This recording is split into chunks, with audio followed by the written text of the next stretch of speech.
United for Israel, are not keeping silent. My help comes from the Lord amongst Israel's most fervent allies, American evangelicals. He who defends Israel neither SLU consider yourself a Christian Zionist senator I am a Christian, and I robustly support the state of Israel. Ultra-conservative Christians now serving in key roles under President Trump. Mr. President, history fueling hopes amongst Israeli settlers. The truth is that the Palestinians are not a nation determined to finally kill off any possibility of a Palestinian state.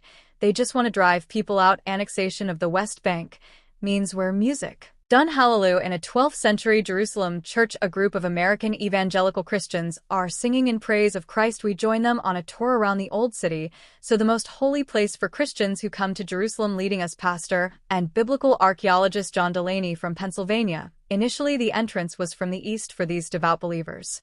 Modern Israel is where the land of the Bible comes to life, but it's not just about history. What we see happening in Israel right now, I believe, is a sign that we are moving closer and closer and closer to the end times. When will this happen chronologically? Here's the answer. Ready? I don't know. Okay. For many evangelicals, the return of the Jews to Israel is a precursor to the rapture, when true believers will be lifted to heaven ahead of Armageddon and the return of Christ, the greatest era in the history of the world, second only to the resurrection of Jesus Christ. These are not fringe beliefs. This group, Christians United for Israel, boast 10 million followers. Prime Minister Benjamin Netanyahu has addressed their annual conference, and for them, Palestinians are living on Jewish land. Why do we stand with Israel? God's foreign policy is, was, and always will be, I will bless those who bless you, and I will curse those who curse you. But just think that the temple that once stood there in the days for John and the tour group, these apocalyptic beliefs are part of the attraction behind visiting Israel,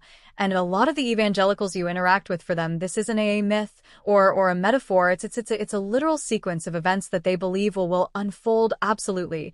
It is Israel is growing in their population of Jews from the diaspora, as we say now, returning to the land, and that's a good thing. And most evangelicals will say that this is a big sign pointing to how imminent the return of Christ may be. So the end of time is basically the apocalypse. Absolutely. To non-believers, evangelical views might seem outlandish, but they're a hugely powerful force in American politics, making up around 20% of all voter. Well, I think you know the coming to Israel is what really helps to bring what you read in the Bible come alive. Like Rick, they're overwhelmingly staunch supporters of Donald Trump. What are you hoping to see from him in terms of the Middle East? Definitely strong support of Israel. I think that's for me, that's something I want to see. I call myself an unapologetic Zionist. I believe it's important for Israel to exist. Is that based on religion? And the kind of role of Israel in biblical teachings, is it based on politics? Well, I think it's both. For me, certainly the Bible command. The whole faith of our faith is based on Jewish people. Now Pete Haight returns to the Holy Land. Former Fox News reporter Pete Haight is one of a number of prominent evangelicals now serving under President Trump. Recently appointed the Secretary of Defense that Zionism and Americanism are the front lines of Western civilization and freedom in our world today. And here's Trump's pick as ambassador to Israel. Former pastor and state governor Mike Huck. There is no such thing as a West Bank. It's Judea and Samaria. Judea and Samaria is the biblical name for what even the U.S. government has always called the West Bank land, intended to be at the heart of a Palestinian state. This was Huckabee in 2018 helping build a settlement there, even though they're deemed illegal internationally. When the Bible says that God gave this land to the Jewish people, I accept that an opportunity to apply full Israeli sovereignty on all areas in Judea and Samaria. It's a NAR also shared by Jewish settlers like Fari. Israeli politician Ohad Tal. Mr. President, here he is speaking at Trump's Florida home. He and other settler leaders want Trump to support resuming the war in Gaza and annexation of the occupied West Bank and the mega hat, even the mega hat sea. So you spend a lot of time out there. I've been in the States. I think in the past year around 15 times evangelical Christians have been appointed to some high-profile positions within the Trump administration. How important do you think those figures and their views will be? They believe that this is the biblical, a homeland of the Jewish people.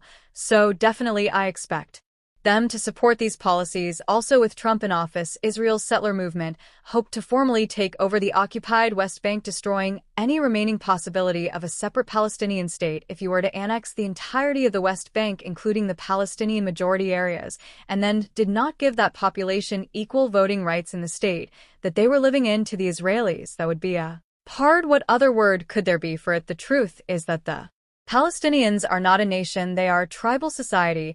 Let's allow them to have a different autonomies, local governing themselves. They will only have to accept one principle, that this area is a Jewish state. It's hard to predict what President Trump's policies will be towards this contested land. He wants to broker a historic deal between Saudi Arabia and Israel, and that's likely to include some commitment to creating a Palestinian state on the ground. Israeli settlers are already making that next to impossible. The way Israeli governments have been expanding settlements here, the way they've been expanding their overall control of the occupied West Bank, many describe Israel as already de facto annexing the territory. We've come to the village of Turoa. Most of these plush homes have been built by Palestinian Amik and dual nationals, but with violence flaring, the area is now on the front line of attacks by extremist Israeli settlers. They just want to drive people out from this area, so they want to empty it completely from people so they can take it over. Yasa moved back here from California after retiring as a lawyer and is now T spokesman. One of the things the Israeli right wing are lobbying for is formally annexing at least part of the West Bank. Is that something you worry Trump could accept? We worry that he might agree,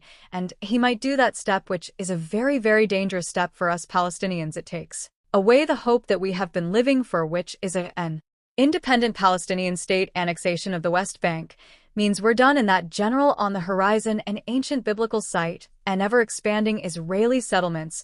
Now a new chapter in this old conflict could be about to begin.